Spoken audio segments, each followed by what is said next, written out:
చేతులు ఇచ్చారు శేఖర్ గారు, శక్తులు గారు, శేఖర్ గారు,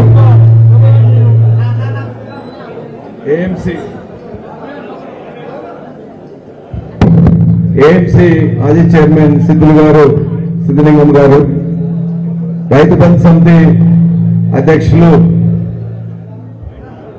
గిరి రమణారెడ్డి గారు,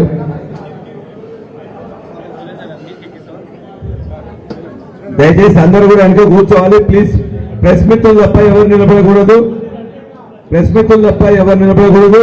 మిగతా ముందు ఉన్న వాళ్ళందరూ ఆంజనేయులు గారు రండి. సర్పంచుల ఫోరం నర్మేట సర్పంచుల ఫోరం కంతి ఆంజనేయులు గారు హరీష్ రావు గారు సన్మానిస్తారు. రామ్మోహన్ రెడ్డి గారు జనగామ సర్పంచుల ఫోరం రామ్మోహన్ రెడ్డి గారు కూడా వారికి నమస్కారం. ఆంజనేయులు గారు, రామ్మోహన్ రెడ్డి గారు, మా సర్పంచ్ గారు తర్వాతనే తెలుసు. దయచేసి ముందు ఉన్న వాళ్ళందరూ కూడా వెనుక కూర్చోవాలి.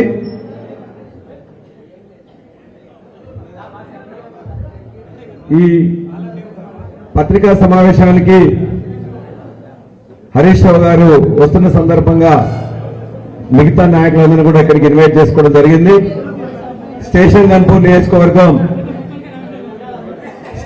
నియోజకవర్గం మాజీ శాసనసభ్యులు డాక్టర్ రాజయ్య గారు, నర్సంపేట మాజీ శాసనసభ్యులు ఉద్యమకారులు పెద్ది సుదర్శన్ రెడ్డి గారు, అదేవిధంగా ఇంతకు ముందు ఎస్సీ ఎస్టీ కమిషన్ చైర్మన్ మా ఎర్రోల శ్రీనివాస్ గారు, భువనగిరి పార్లమెంట్ ఇన్ఛార్జి క్యామ మల్లేష్ గారు, గద్దల నరసింహరావు గారు, కృష్ణారెడ్డి గారు, గాంధీనాయక్ గారు, సుందరరామరెడ్డి గారు, ప్రేమలత గారు, సేవల సంపత్ గారు, అదేవిధంగా వేదిక మీద 4 మండలాల అధ్యక్షులు, 4 మండలాల చైర్మన్స్, ఏది మన సర్పంచుల ఫోరం అధ్యక్షులు, అదేవిధంగా నూతనంగా ఎన్నికైన గన్పూర్ మున్సిపాలిటీ కౌన్సిలర్ మిత్రులు, Cheriyal municipality chairman, vice chairman, councillor మిత్రులు, అదేవిధంగా మంజులక్క లేదా కూర్చుంటానికి కుర్చీ లేని బాబు, కొద్దిగా మిగతా వాళ్ళు కొద్దిగా ప్లేస్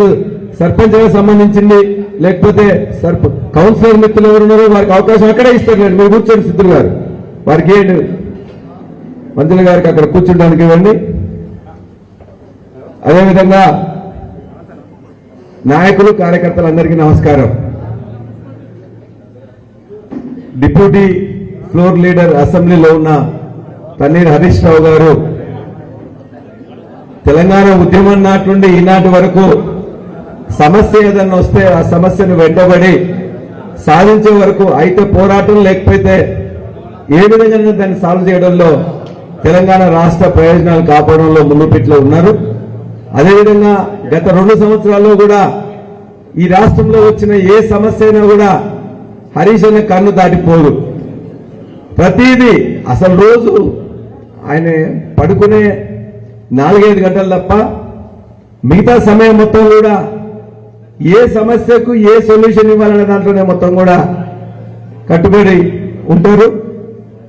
ఇవాళ అనేక సమస్యలు నిన్ననే కాకుండా వరంగల్ జిల్లాలో ఒక ఈ వారంలోనే 3 సార్లు వచ్చారు. ఒకటి దేవాదుల నీళ్లు మనకు రావట్లేదని అన్నా అని చెప్తే డైరెక్ట్ దేవాదుల నీళ్ల కోసం ప్రెస్ మిత్రులు దేవాదుల నీళ్లను ఖచ్చితంగా ఇక్కడ ఎందుకు ఇయ్యారని చెప్పేసి మాట్లాడితే వెంటనే రేవంత్ రెడ్డి వచ్చేసి మొట్టమొదటిసారి ఎప్పుడు లేని విధంగా ఇవాళ అక్కడ రివ్యూ మీటింగ్ పెట్టి ఏదైతే హరీష్ అన్న చెప్పిందో ఈ రాష్ట్రంలో దేవాదులకు ఎంత ఖర్చు పెట్టినాం, ఎంత భూమి కావాలి అనే విషయాలను క్షుణ్ణంగా మాట్లాడి నన్ను కూడా గైడ్ చేస్తే నేను కూడా వెళ్ళి మాట్లాడి తీసుకొని వచ్చినాం. ఆ విధంగా దేవాదుల సమస్య మీద ఇవాళ ప్రభుత్వాన్ని మొద్దు నిద్రపోతున్న ప్రభుత్వాన్ని లేపింది హరీష్ అన్న. అదేవిధంగా తను హెల్త్ మినిస్టర్గా ఉన్నప్పుడు ఈ రాష్ట్రంలో ఉత్తర తెలంగాణ ఆదిలాబాద్ నుంచి ఖమ్మం వరకు ఉండే అన్ని జిల్లాలో కూడా ఆరోగ్య ప్రదాయనిగా 24 అంతులతో దేశంలో ఎక్కడ లేని విధంగా బ్రహ్మాండమైన సూపర్ స్పెషాలిటీ, అన్ని సూపర్ స్పెషాలిటీలతో ఒక హెల్త్ సిటీని నిర్మించడానికని తాను వెంటబడి ఎలక్షన్ కంటే ముందు కంప్లీట్ చేద్దాం అనుకుంటే అది ఎలక్షన్ లో అనేక ఇబ్బందుల వల్ల కంప్లీట్ చేయలేకపోతే దాన్ని కూడా ఇలా ముద్దు నిద్ర అంటే వారు పోయిన తర్వాత అందరూ కూడా మొత్తం కూడా పోతా ఉన్నారు. చివరి సమస్య ఇవాళ మరలా అక్కడ కోచ్ ఫ్యాక్టరీలో సమస్య ఉందని చెప్పేసి అంటే దాన్ని ధర్నా కోసం పోతున్నారు. ఇవాళ భూభారతి గురించి ఇక్కడనే జనగామలో ఎఫ్ఐఆర్ చేయబడి తూతూ మంత్రంగా వాళ్ళు చేస్తే దాని మీద ఖచ్చితంగా ఇక్కడ మాట్లాడదామని చెప్పేసి జనగామ ప్రెస్ మిత్రులే మొత్తం కూడా దీన్ని బయటికి తీసుకొచ్చిండ్రు. మొత్తం ఈ రాష్ట్రంలో జరుగుతున్న 1 నిమిషం 2 నిమిషాలు మాట్లాడి మీకు ఇస్తానన్నా. భూభారతిలో ధరణి బ్రహ్మాండంగా జరుగుతుంటే ప్రెస్ మిత్రులు తప్ప మిగతా వాళ్ళు ఎవరు ఉండదో చెప్పినా కదా నేను. ప్రెస్ మిత్రులు తప్ప మిగతా రావాలని ఉండను. మిగతా ప్రెస్ మిత్రులు మాత్రం ఉండాలి. భూభారతి అనేది ధరణికి పేరు మార్చి మాత్రం అదే సాఫ్ట్వేర్ ఉపయోగిస్తూ ఏ మాత్రం మార్పులు చేయకుండా ఇంతవరకు ఏమి కూడా దానిలో కూడా ఏమి చేయలేదు. ఆ భూభారతి పేరు మీద ఇవాళ ఏదో చేస్తామని చెప్పేసి ధరణిని బంగాళాఖాతం వేసి చెప్పేసి అహంకారపు మాటలు మాట్లాడుతున్నారు రెవెన్యూ మంత్రి, అదేవిధంగా ముఖ్యమంత్రి. చిన్న సమస్య, అరే బాబు దండం పెడుతున్నా మీరు మాట్లాడకండి. అడ్డం ఉంటే వస్తారు కొద్దిగా. సమస్య ఏమైందంటే ఇక్కడ మనం ఇలా స్లాట్ బుకింగ్ అప్పుడు ఎన్ని పైసలు కట్టాలని చెప్పేసి తెలియజేస్తే ఆ పైసలు కట్టిన తర్వాతనే ఆ ఎంఆర్ఓ దగ్గరికి వస్తే ఆ ఎంఆర్ఓ పైసలు ముట్టినాయా లేదని చెప్పేసి సంతకం చేయాలి. కానీ ఇవాళ మీ సేవ నిర్వాహకులు స్లాట్ బుకింగ్ చేసేవాళ్ళు ఇద్దరు కలిసి అధికారులతో కుమ్మక్కై ఇవాళ ₹1,00,000 రిజిస్ట్రేషన్ ఫీజు కట్టాలంటే ఒక ₹1,000 మాత్రమే కట్టి 99,000 కట్టకుండా మొత్తం రిజిస్ట్రేషన్స్ గత 2 సంవత్సరాలుగా జరుగుతూ ఉన్నాయి. దీని గురించి మొదట ఇక్కడ కంప్లైంట్ చేస్తే నేను కూడా పరిశీలించినాం. ఏదో తూతూ మంత్రంగా ఒక ఎఫ్ఐఆర్ నమోదు చేసిండ్రు. ఇక్కడున్న ఎంఆర్ఓ, జనగామ ఎంఆర్ఓ మొట్టమొదటి ఎఫ్ఐఆర్ నమోదు చేసిండు. దీని తర్వాత మనందరం మొత్తుకుంటే ఇక్కడున్న ప్రెస్ అందరూ కూడా గగ్గోలు పెడితే యాదాద్రిలో అదేవిధంగా జనగామలో ఇక్కడే ఎక్కువ జరుగుతున్నాయనే ఉద్దేశంతో ఇక్కడ సిపి దగ్గర కొంతమంది మీ సేవా నిర్వాహకులు, కొంతమంది బ్రోకర్లు మాత్రం అరెస్ట్ చేసి ఇవాళ రైతులు ఎవరైతే ఉన్నారో ఆ రైతులకు వీళ్ళు నోటీసులు ఇచ్చిండ్రు. ఏమని ₹1,00,000 కట్టేది మీరు ₹1,000 కట్టిండ్రు, మిగతా 99,000 కట్టాలని. కానీ ఆ రైతులు ₹1,00,000 కట్టిండ్రు. ఆ కట్టిన పైసలు అధికారులు కానీ లేకపోతే బ్రోకర్లు కానీ లేకపోతే ఈ స్లాట్ నిర్వాహకులు తీసుకున్నారు. ఆ నోటీసులు వచ్చిన తర్వాతనే ఆ రైతులందరూ మన దగ్గరికి వస్తే దాని గురించి మాట్లాడినాం. ఇప్పుడు ఇవాళ అందరినీ కూడా రైతులను తీసుకొద్దామంటే రైతులను భయపెట్టి మీరు వెళ్ళకండి, మీరు వెళ్ళినట్లయితే ఆ నోటీసులో కట్టిన పైసలన్నీ కూడా మళ్ళీ మీరు కట్టాల్సి వస్తుంది అని చెప్పేసి వాళ్ళందరినీ ఇలా ప్రభుత్వం బెదిరించింది. హరీష్ అన్న ఇక్కడికి వస్తుందని చెప్పి తెలిస్తే ఎవరైతే ఇక్కడ 2 అంశాలు, అసలు స్లాట్ బుకింగ్ అప్పుడు ఫుల్ డబ్బులు లేకుండా ఎంఆర్ఓ దగ్గరికి ఎట్లా వస్తుంది? ఎంఆర్ఓ అక్కడ ₹1,000 మాత్రమే కట్టిండ్రు అని చెప్పేసి ఖచ్చితంగా ఆ యొక్క రిజిస్ట్రేషన్ డీడ్లోనే ఉన్నది. రిజిస్ట్రేషన్ డీడ్లో ₹1,00,000 బదులు ₹1,000 కట్టిండని, 90,000 బదులు ₹900 కట్టిండని చెప్పేసి ఉంటే అది చూసి కూడా ఇవాళ రిజిస్ట్రేషన్ చేసిండ్రు, మ్యూటేషన్ చేసిండ్రు, డాక్యుమెంట్ ఇచ్చిండ్రు. ఇప్పుడు నోటీస్ ఇచ్చిండ్రు ఆ రైతుకి, నువ్వు డబ్బులు ఆ 90,000లో 900 కట్టినా మిగతాది కట్టమని. ఆ డబ్బులు ఆల్రెడీ కట్టి అధికారులు కానీ వీళ్ళందరూ తీసుకున్నారు. కింద నుండి పై వరకు, కింద అధికారుల దగ్గర నుంచి పైన మంత్రి వరకు కూడా ఇవన్నీ డబ్బులు ముట్టాయని చెప్పేసి ప్రజలు అనుమానిస్తున్నారు. అన్ని జిల్లాల్లో జరిగినాయి, వేలాదిగా డాక్యుమెంట్లు జరిగినాయి, కోట్లాది రూపాయలు ఇందులో జరిగినాయి. దీని మీద అన్న కూడా స్టడీ చేసిండు. కాబట్టి దీన్ని ఆ భూభారతి మాత్రమే దీనికి కారణం కాబట్టి భూభారతిని రద్దు చేయాలి. ఇందులోండే అధికారులందరినీ కూడా చర్యలు తీసుకోవాలి. ఎవరైతే రైతులు అన్యాయంగా వాళ్ళ మీద నోటీసులు ఇచ్చేసి డబ్బులు కట్టమన్నారో ఆ నోటీసులు విరమించుకోవాలని చెప్పేసి నేను ఇవాళ మీ ద్వారా కోరుతూ ఈ అంశం మీద మరిన్ని వివరాలు కానీ మొత్తం భూభారతి మీద మాట్లాడవలసిందిగా శ్రీ తన్నీర్ హరీష్ రావు గారిని కోరుతున్నాను.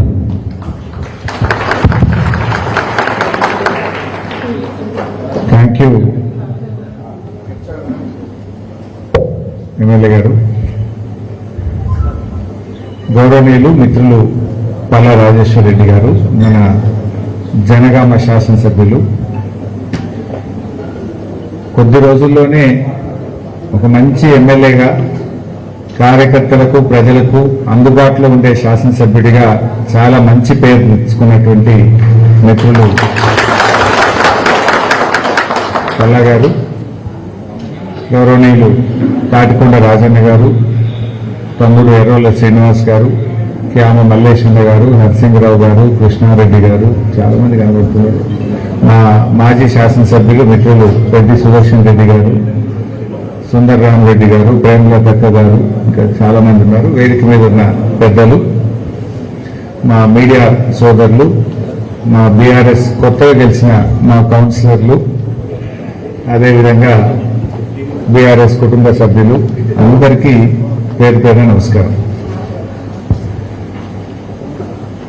ధరణి మీద అనేక అవాకులు చవాకులు పేలినటువంటి కాంగ్రెస్ ప్రభుత్వం ఈరోజు కొత్తగా భూభారతి అనేటువంటి చట్టాన్ని తెచ్చాం.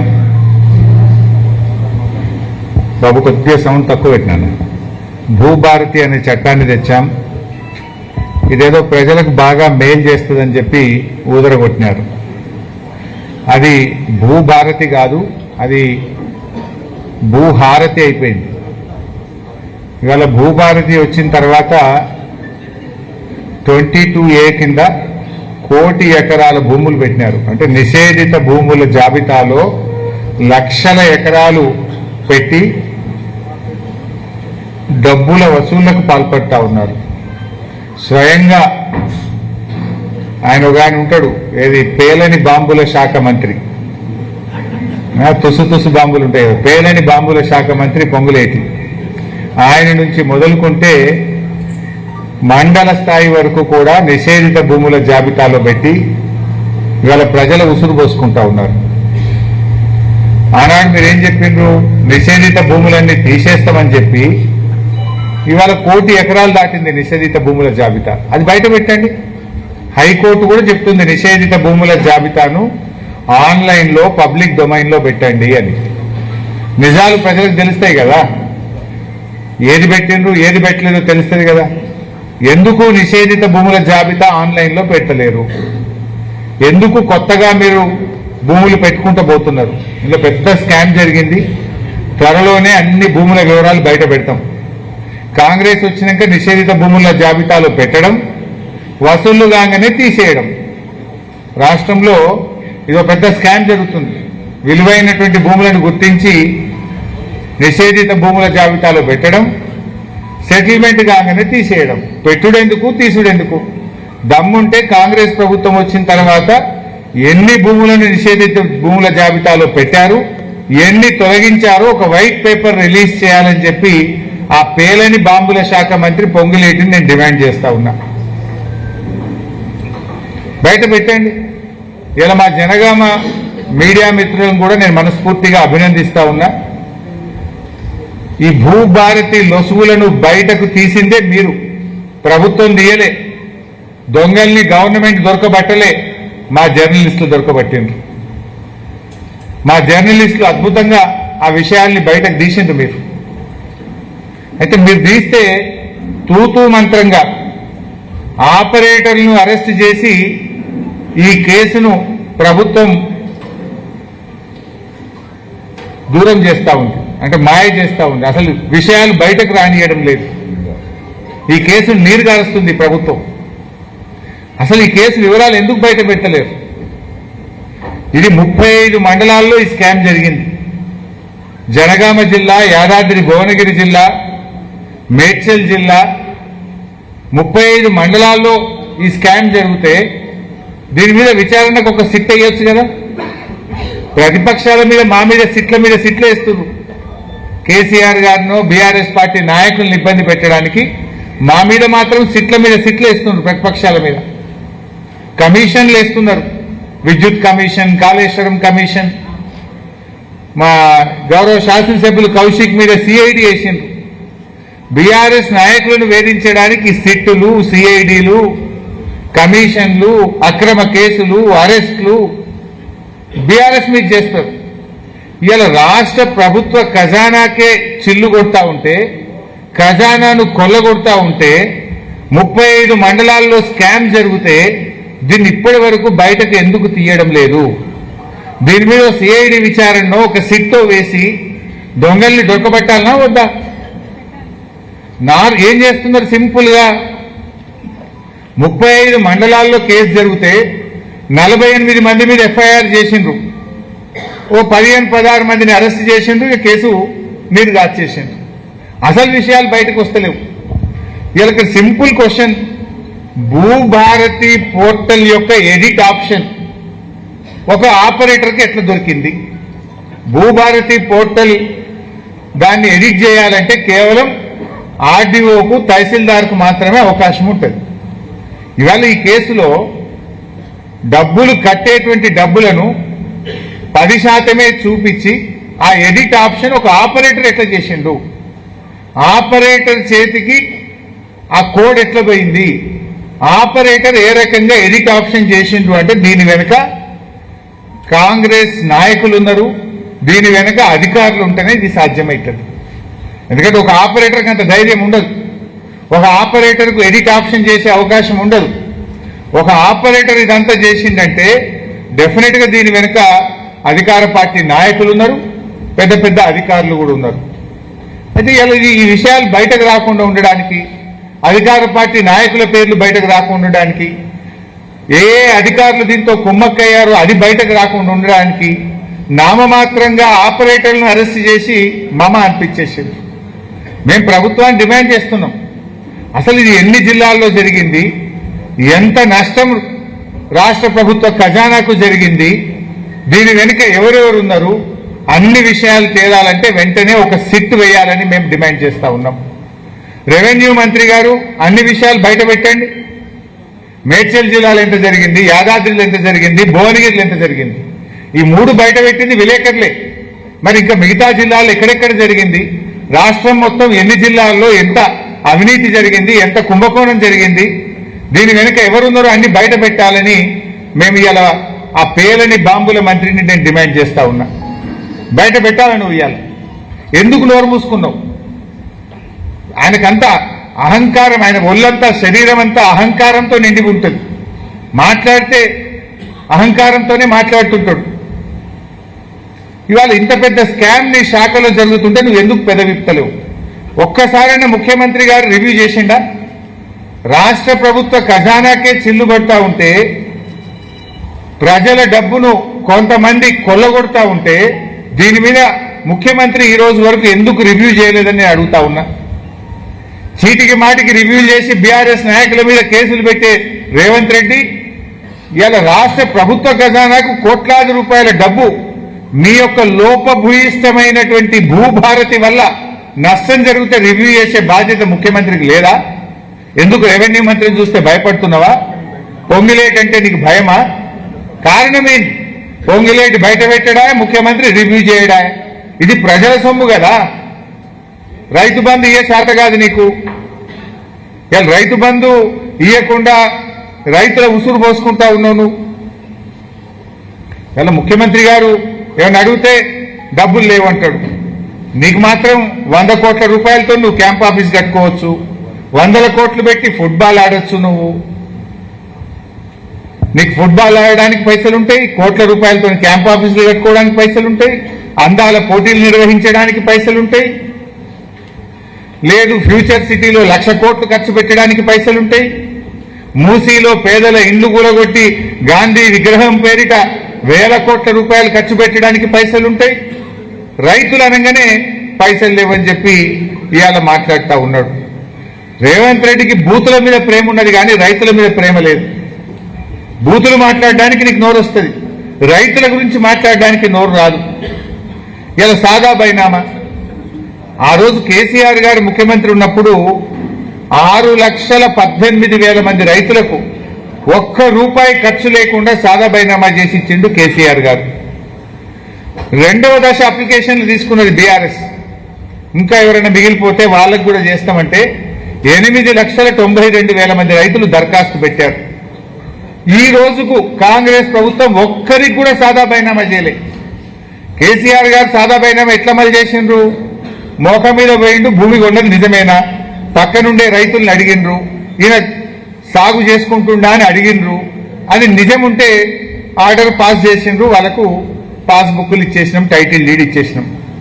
కానీ ఇలా కాంగ్రెస్ వచ్చినాక ఆ రోజేమో ఎలక్షన్ల ముందు ఏం చెప్పిండ్రు? మేము గెలవంగానే ఎల్ఆర్ఎస్ ఫ్రీ, సాదా బైనామా ఫ్రీ, మేము గెలవంగానే ఎస్సీ ఎస్టీల భూములకు పట్టాలు ఇస్తాం. ఇప్పుడు ఏం చేస్తున్నారు? ఎల్ఆర్ఎస్ ఏమో ముక్కు బిండి పేదల దగ్గర డబ్బులు వసూలు చేస్తున్నారు. ఎస్సీ ఎస్టీల భూములకు పట్టాలు ఇస్తామని చెప్పి పట్టాలు ఇస్తలేరు. కానీ ఎస్సీ ఎస్టీల భూములు రేవంత్ రెడ్డి ముఖ్యమంత్రి అయిన తర్వాత 1,00,000 ఎకరాల ఎస్సీ ఎస్టీ భూములను ఇలా ప్రభుత్వం స్వాధీనం చేసుకున్నది. 1,00,000 ఎకరాలు తీసుకున్నారు. ఇందిరమ్మ రాజ్యం అంటే ఎస్సీ ఎస్టీలకు భూములు పంచుడా, ఎస్సీ ఎస్టీల భూములు గుంజుకునుడా? రేవంత్ రెడ్డి ముఖ్యమంత్రి అయినాక హైదరాబాద్, రంగారెడ్డి, సంగారెడ్డి, మేడ్చల్, హైదరాబాద్ పరిసర ప్రాంతాల్లో 1,00,000 ఎకరాల ఎస్సీ ఎస్టీ భూములను ఇవాళ స్వాధీనం చేసుకున్నారు. ఎలక్షన్ల ముందేమో పట్టాలు ఇస్తామన్నారు, గెలిచి గద్దెనెక్కినాకనేమో భూములు లాక్కుంటున్నారు మీరు. అట్లనే సాదా బైనామా తప్పకుండా చేస్తామన్నారు. 8,92,000 మంది కేసీఆర్ గారి హయాంలో అప్లికేషన్ పెట్టుకున్నారు సెకండ్ ఫేజ్ లో. ఇవాళ వీళ్ళు వచ్చినాక ఏం చేసిండ్రు? అమ్మినోళ్ళు అఫిడవిట్ ఇవ్వాలన్నట. అమ్మినోళ్ళు అఫిడవిట్ ఇచ్చినాక నీ దగ్గరికి ఎందుకు వస్తారు? సాదా బైనామా గవర్నమెంట్ ఏం చేస్తుంది? అమ్మినోడు ఇస్తలేడు కనుకనే, అది అమలైతలేదు కనుకనే, పాస్బుక్ టైటిల్ డీడ్ లేకపోతే ఎరువులు వస్తలేవు, రైతు బంధు వస్తలేదు కనుకనే, అది అమలైతే మాకింత ఎరువులు దొరుకుతాయి, పాస్బుక్ టైటిల్ డీడ్ వస్తే మాకింత రైతు బంధు పడుతుందని కదా. ఆనాడు బీఆర్ఎస్ హయాంలో కోర్టు కేసు వల్ల సెకండ్ ఫేజ్ మేము చేయలేదు. నువ్వు వచ్చినాక కోర్టు కేసు పోయింది. కానీ నువ్వేం చేసినావు? నోటితో నవ్వి నొసటితో వెక్కిరించినట్టు సాదా బైనామా అమలు చేయమంటే గతంలో బీఆర్ఎస్ హయాంలో లేనటువంటి కొత్త నిబంధన, బాండ్ పేపర్ మీద అమ్మిన ఆయన అఫిడవిట్ ఇవ్వాలి. నేను అడుగుతున్నా, 8,92,000 మంది రైతులు దరఖాస్తు పెడితే ఒక్కలన్నా అఫిడవిట్ ఇచ్చిందా? ఒక్క రైతు కన్నా నువ్వు పాస్బుక్ ఇచ్చినావా? మోసం చేసినావు నువ్వు రైతుల్ని. ఆ రోజు మేము ఇచ్చినాం. 6,18,000 మంది రైతులకు ₹1 ఖర్చు లేకుండా సాదా బైనామా అమలు చేసి నాటి కేసీఆర్ ప్రభుత్వం పాస్బుక్లు ఇచ్చింది, రైతు బంధు ఇచ్చింది. కానీ నువ్వు ఒక్కరికి కూడా ఇవాళ సాదా బైనామా చేయలే. రైతుల్ని మోసం చేస్తా ఉన్నావు. ఎస్సీ ఎస్టీలకు పట్టాలు ఇస్తాను మోసం చేసినావు. ఎల్ఆర్ఎస్ ఫ్రీ అని దగా చేసినావు నువ్వు. ఇవాళ ఇంత పెద్ద స్కామ్ జరిగితే ఇవాళ ఈ స్కామ్ ను బయటకు రాకుండా ఈ కేసును నీరుగారుస్తున్నారు. ఎందుకంటే దీని వెనుక అధికార పార్టీ నాయకులు ఉన్నారు. ఉన్నత అధికారుల హస్తంతోనే ఈ స్టాంప్స్ అండ్ రిజిస్ట్రేషన్ డిపార్ట్మెంట్ లో పెద్ద ఎత్తున అవినీతి జరిగింది, ప్రజాధనం కొల్లగొట్టబడ్డది. ఈయన ఈ పేలని బాంబుల మంత్రి నేను ఎన్ఐసితో పెట్టినా, ఎన్ఐసి సాఫ్ట్వేర్ అని చాలా గొప్పలు చెప్పిండు. భూభారతి అనేది ఎన్ఐసి సాఫ్ట్వేర్ మీద. మరి ఎందుకు ఇదంతా అవినీతి జరుగుతుంది?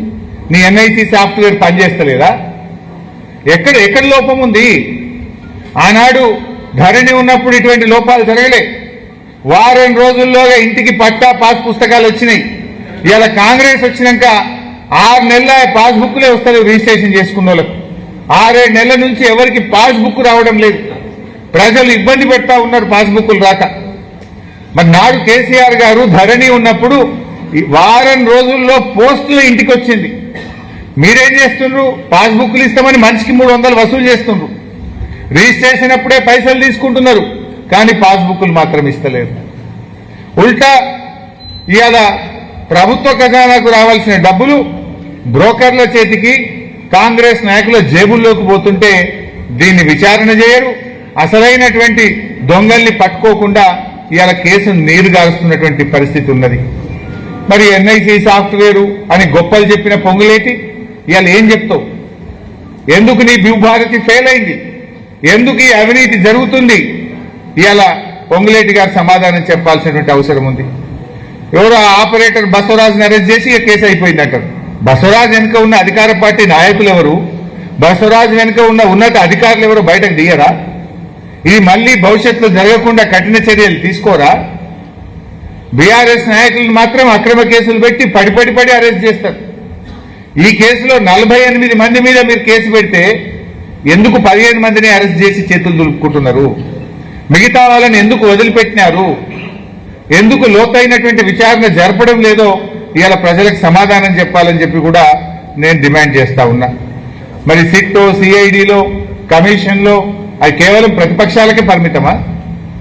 అంటే ప్రతిపక్షాల మీద పగబట్టుడు, పేదల ఇల్లు కూలగొట్టుడు, ఇంతేనా నువ్వు చేసేది? ప్రతిపక్షాల మీద పగబట్టుడు, పేదల ఇల్లు కూలగొట్టుడు, లాస్ట్కి ఇలా గుడిని కూడా కూలగొట్టుడు. ఇక నిన్నటిదాకా ఇల్లు కూలగొట్టిండ్రు, కేసీఆర్ గారు కట్టించిన శారదా పీఠాన్ని కూలగొట్టమని పొద్దుగాల పోలీసులు పోయింది. మళ్ళీ అటు పోయినా, అందుకే లేట్ అయినా నేను ఇవాళ. ఇక నిన్నటిదాకా ఇల్లు కూలగొట్టుడు అయిపోయింది, ఇలా గుళ్ళు కూడా కొడతాడ. కేసీఆర్ ఆనవాళ్ళు మారుస్తా అంటే కేసీఆర్ గారు కట్టించిన గుడి కూడా కూలగొట్టాడు రేవంత్ రెడ్డి. ఇదేనా ఆనవాళ్ళు మార్చడం అంటే? అందువల్ల నేను పొద్దున అనుకోకుండా అటు పోతే గంటన్నర లేట్ అయినా క్షమించాలి మీరందరూ కూడా.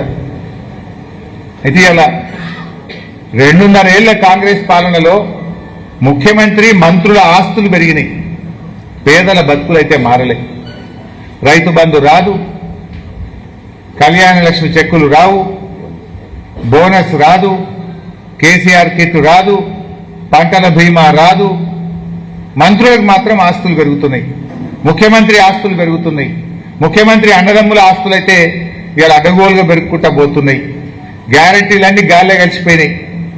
ఇవాళ ఆ రోజు రేవంత్ రెడ్డి గారు, కేసీఆర్ గారు 2 పంటలకు రైతు బంధు ఇస్తే 3 పంటలకు ఎందుకు ఇవ్వమని అడిగిండు. నువ్వు 3 పంటలు కాదు కానీ 1 పంటకి ఇస్తలేవు కదా నువ్వు. కేసీఆర్ గారు బరాబర్ కరోనా వచ్చినా 2 పంటలకు ఇచ్చిండు. 2 పంటలకు ఇస్తే 3 ఎందుకు ఇస్తలేవన్నావు నువ్వు? 3 ఎందుకు ఇస్తలేవన్న రేవంత్ రెడ్డి నువ్వు 1 పంటకు ఎందుకు ఇస్తలేవు? సమాధానం చెప్పాలి కదా. నువ్వు వచ్చినాక ఇది 5వ రైతు బంధు. ఇప్పటికి పడ్డాయి 2, ఎగబెట్టినాయి 3. ఇచ్చింది తక్కువ, ఎగబెట్టింది ఎక్కువ. ఇది 5వ రైతు బంధు ఇప్పుడు పడాల్సింది యాసంగి. కానీ నువ్వు ఇప్పటిదాకా ఇచ్చినాయి 2, ఎగబెట్టినాయి 3 రైతు బంధులు. 15,000 ఇస్తానని రాహుల్ గాంధీ 15,000 కాదు, ఉన్నాయి కూడా ఎగబెట్టినావు నువ్వు. పక్కా బరాబర్ కేసీఆర్ ఉన్నప్పుడు ఒక నమ్మకం ఉండే, రైతులకు బరాబర్ రైతు బంధు పడుతుందని ఒక నమ్మకం ఉండే. నాట్లకు కేసీఆర్ రైతు బంధు ఇస్తే ఓట్లకు రేవంత్ రెడ్డి ఇస్తుండు. ఒకసారి ఎంపీ ఎన్నికల ముందు ఇచ్చిండు, ఒకసారి సర్పంచ్ ఎన్నికల ముందు ఇచ్చిండు. కదా ఇప్పుడేం ఎలక్షన్ లేవు, మళ్ళీ పెట్టేశాడు. నాట్లకు కేసీఆర్, ఓట్లకు రేవంత్. ఇదే అంటే మీరు గుర్తు తెచ్చుకోండి. ఎంపీ ఎన్నికల ముందు ఒకసారి పడ్డది, సర్పంచ్ ఎలక్షన్ల ముందు ఒకసారి పడ్డది. ఇప్పుడు యాక్చువల్గా ఎంపీటీసీ, జెడ్పీటీసీ ఎలక్షన్ ఉంటే పడుతుండే. పర్లేదా?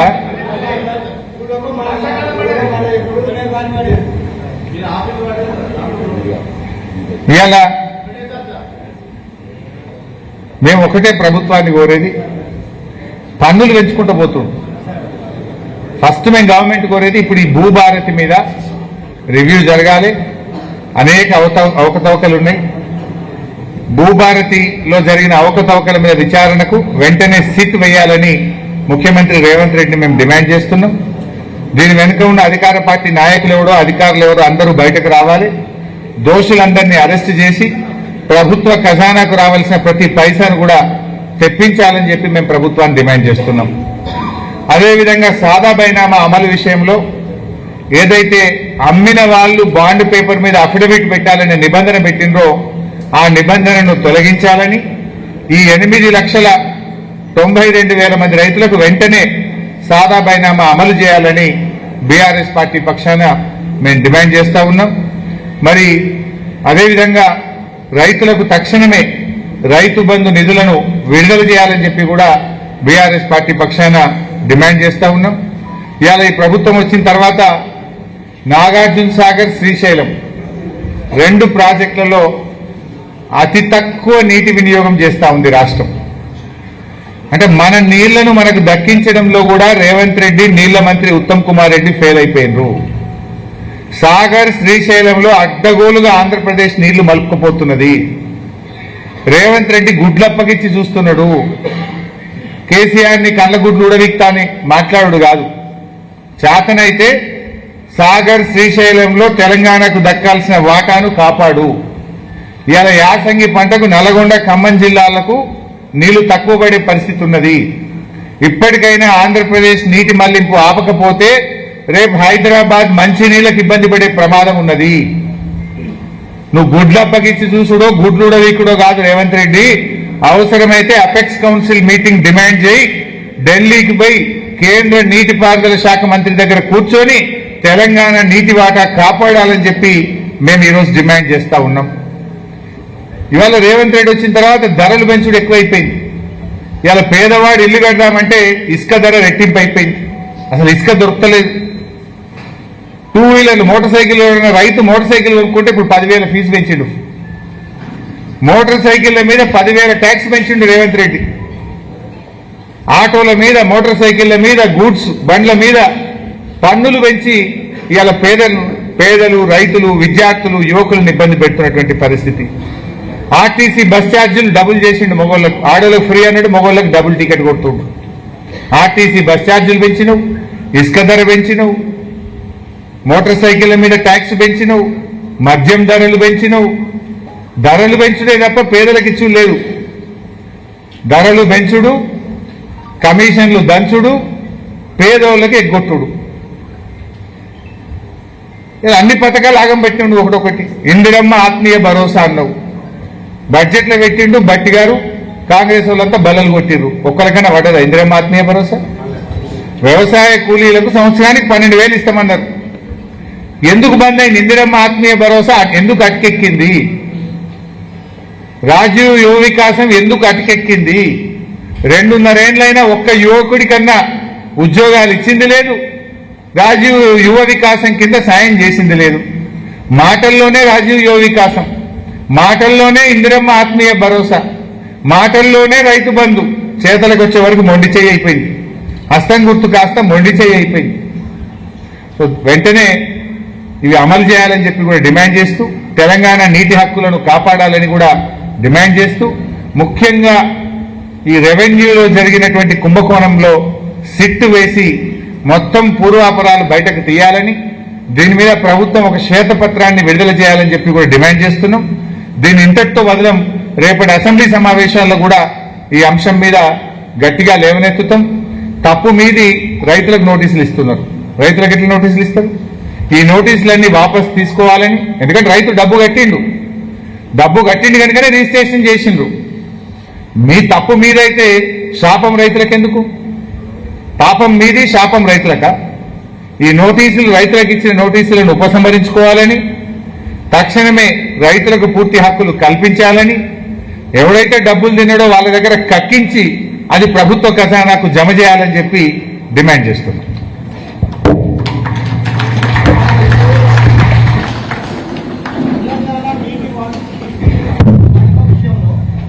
చెప్పండి క్వశ్చన్.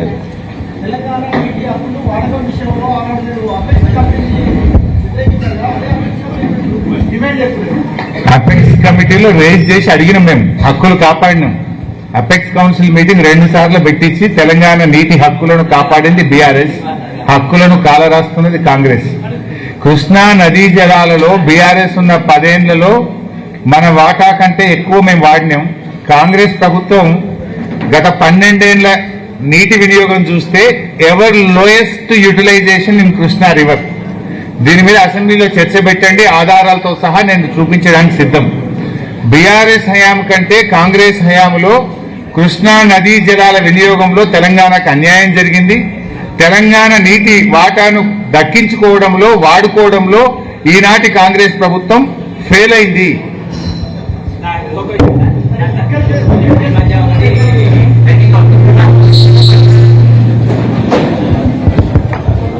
వీళ్ళందరూ సన్మానం చేస్తారు. విలవిలలాడిన వేదన, అస్తిత్వంకై ఆరాటపడిన ఆత్మగౌరవ భావన. హలో హలో ఇప్పుడు చేర్యాల సంబంధించిన చైర్మన్ గారిని బాబు షాల్ తీసుకొని రావాలి. రాకేష్ షాల్స్ తీసుకొని రావాలి. ముందు చేర్యాల సంబంధించిన అరుణ బాలనర్సయ్య గారు, రాకేష్ ఎక్కడున్నాడా? రాకేష్ అన్న, మొత్తం మాకు 2 మున్సిపాలిటీలు ఉంటాయి. చేర్యాలలో 12లో 7 సీట్లు గెలిచి చైర్మన్, వైస్ చైర్మన్ గెలిచినాం. ఇక్కడ కూడా మేము 13 గెలిచి, అదేవిధంగా టాస్ కూడా కాదు, ఇద్దరు ఇండిపెండెంట్లు కూడా మాకు సపోర్ట్ చేసిన తర్వాత నా ఓటుతో 16 ఓట్లు ఉంటే ఆ ఓట్లు వేయనీయకుండా ఇద్దరు కాంగ్రెస్ గుండాలు లోపల ఒక మా అక్క మంజుల అక్క ఓటు వేయనీయకుండా చేసిండ్రు. అందువల్ల మాకు 16 మాత్రమే వచ్చి అందులో కూడా మాకు టాస్క్ లో మాత్రం ఒకటి పోయి వైస్ చైర్మన్ కూడా గెలిచినాం. కాబట్టి ఈ రెండింటిలో కూడా తొందరగా సందీప్ అరుణ గారు, ముత్యాల అరుణ బాలనర్సయ్య గారికి చేర్యాల మున్సిపల్ చైర్పర్సన్స్, అదేవిధంగా ఉమా శ్రీధర్ గారు రండి. మీరు మిగతా వాళ్ళందరూ కొద్దిగా పక్కన ఉంటే బాగుంటుంది. శ్రీధర్ గారు కూడా 2001 నుండి ఉద్యమకారుడు, మాజీ ఎంపీపీ. వారు ఉమా గారు ఇద్దరు ఇక్కడ. ఆ తర్వాత సదానంద గీతాంజలి గారు 2వ వార్డు నుంచి వెళ్ళి కమలాపురం గీతాంజలి గారు, 2వ వార్డు చేర్యాల 2వ వార్డు. 4వ వార్డు సుప్రజ రాజీవ్ రెడ్డి గారు, ఇంతకుముందు కూడా వారు వైస్ చైర్మన్ సుప్రజ రాజీవ్ రెడ్డి గారు. ఆ తర్వాత సురేష్ గారు 8వ వార్డు. మీదేడా సురేష్ గారు సురేష్ గారు 8వ వార్డు కౌన్సిలరు. సదానందం గారు, ఆ తర్వాత ఎడ్యుకేషన్ ఇన్స్టిట్యూషన్స్ సదానందం గారు కూడా విద్యావేత్త. వారు కూడా తర్వాత ఇక్బాల్ గారు, బబ్లు అనే ఇక్బాల్ గారు ఇటు రావాలి. వారు కూడా మంచి మెజార్టీతో గెలిచారు. మొత్తం 7గురితో చైర్మన్, వైస్ చైర్మన్ గెలవడం జరిగింది. అదేవిధంగా జనగామకి సంబంధించిన 1వ వార్డు దుర్గా ప్రసాద్ గారు. మొత్తం వీళ్ళు 7గురు ఒకసారి ఉంటే ఫోటో దిగుదాం. ఆ తర్వాత 7గురు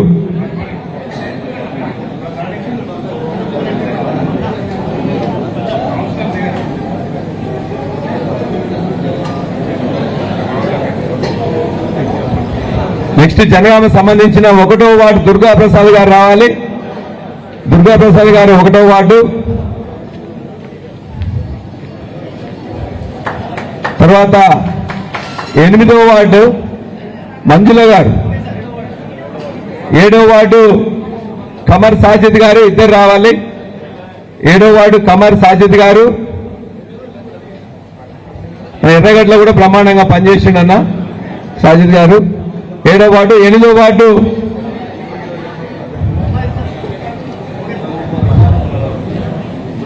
ఓకే. ఆ తర్వాత మంజుల గారు వారిని ఓటేయనీయకుండా చేసిండ్రు. 8వ వార్డు వీరిని వారు దుండగులు దాడి చేసి వారి చేయిని మొత్తం కూడా చేయి వాపు వచ్చింది. కాబట్టి వారికి పార్టీ జిల్లా రాష్ట్ర పార్టీ వారి కోర్టులో కేసేసి వాళ్ళని చేయాలని చెప్పి కోరుతున్నాం. 9వ వార్డు మిసెస్ రామకృష్ణ గారు, వెన్నెల రామకృష్ణ గారు 9వ వార్డు. 11వ వార్డు కృష్ణ అనుష. కృష్ణ ఎక్కడ అనుష రాలేదా? 11వ వార్డు. తర్వాత 13వ వార్డు సువార్త. మీ అసిస్టెంట్ ప్రొఫెసర్గా ఉండే పెద్ద లీడర్ని అక్కడ గెలిపించేశారు, సువార్త గారు. ఆ తర్వాత 18వ వార్డు సుగుణాకర్ గారు, గోపగాని సుగుణాకర్ గారు. తర్వాత 20వ వార్డు రజిత రమారాజు గారు. రాజేడి రాజు లేరా? దా తొందర రా బాబు. హరిజనతో మళ్ళీ ఫోటో ఎప్పుడు వస్తుంది?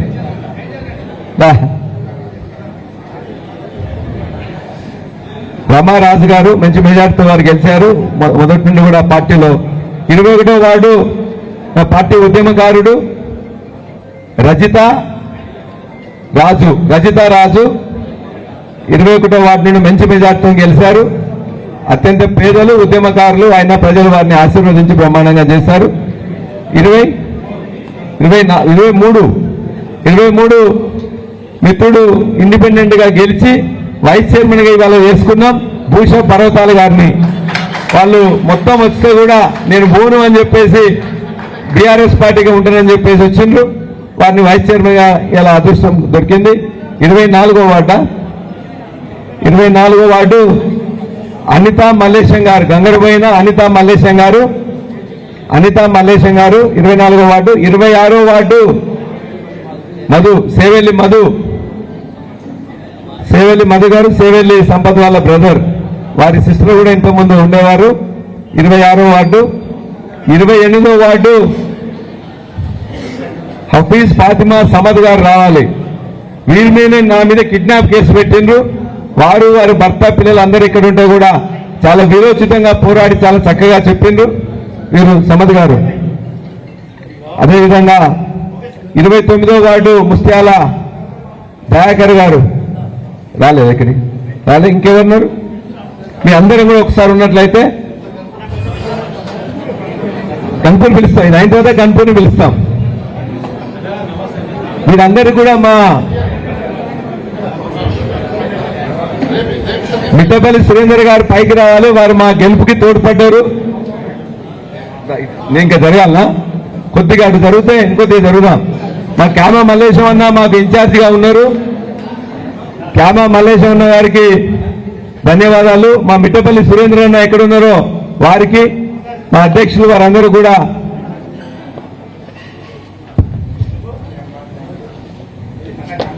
ఒక్క నిమిషం. గన్పూరు 4వ వార్డు మధు,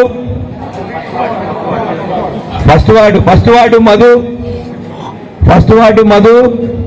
2వ వార్డు రాజేశ్వర్ గారు, 4వ వార్డు రాజేశ్వర్ గారు, 5వ వార్డు రమ్య గారు రాలేదా? 6వ వార్డు అనిల్ గారు, 8వ వార్డు రాజేష్ గారు,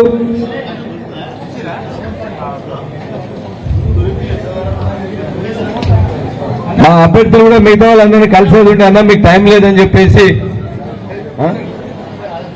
మీరు సర్పంచ్ల ఫోరం ఒక్కరు సర్పంచ్ల ఫోరం రామ్మోహన్ రెడ్డి గారు రండి. కొద్దిగా మీరు జరిగితే మీ గన్పూర్ జరిగితే మా కొద్దిగా జనగామూళ్ళు ఇంకా ఉన్నారు. ఒక్కటే నిమిషం ప్లీజ్. రమేష్ ఒక్కటే నిమిషం అయిపోయింది. రమేష్ గారు మా సర్పంచ్ల ఫోరం అధ్యక్షులు వెళ్ళండి, దిగండి, వెళ్ళండి. సర్పంచ్లందరూ కూడా ఉండండి. రామ్మోహన్ రెడ్డి గారు, ఆంజనేయులు గారు కొద్దిగా జనగామ వాళ్ళకి అవకాశం ఇవ్వాలి. జనగామ నియోజకవర్గం వాళ్ళకి దయచేసి ప్రెస్ మిత్రులందరూ కూడా భోజనం చేసి వెళ్లాల్సిందిగా కోరుతున్నా. రామ్మోహన్ రెడ్డి గారు వడ్లకొండ సర్పంచ్, మొత్తం జనగామ సర్పంచులు, పసరమట్ల సర్పంచ్, అదేవిధంగా ఈ అబ్బాయి సతీష్ ఎల్లంల సర్పంచ్, సంపత్ యశ్వంతాపూర్ మన పార్టీ జిల్లా పార్టీ ఆఫీసులో సర్పంచ్ వీరు సంపత్ గారు, మా కంటి ఆంజనేయులు గారు, మా వెల్దండ సర్పంచుల ఫోరం బర్త్డే ఉంది.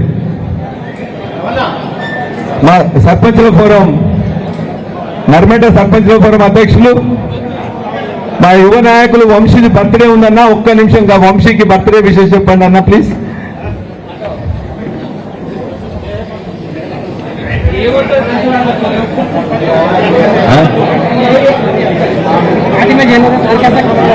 ఒక కండువాలు ఉంటే పార్టీ కండువాలు 4 పిల్లలు ఇక్కడ జాయిన్ అవుతున్నారు. ఒక్క నిమిషం అయిపోతున్నాను. Thank you. అందరు కూడా భోజనాలు చేసి వెళ్ళాలి. రెస్పెక్ట్ అందరికీ.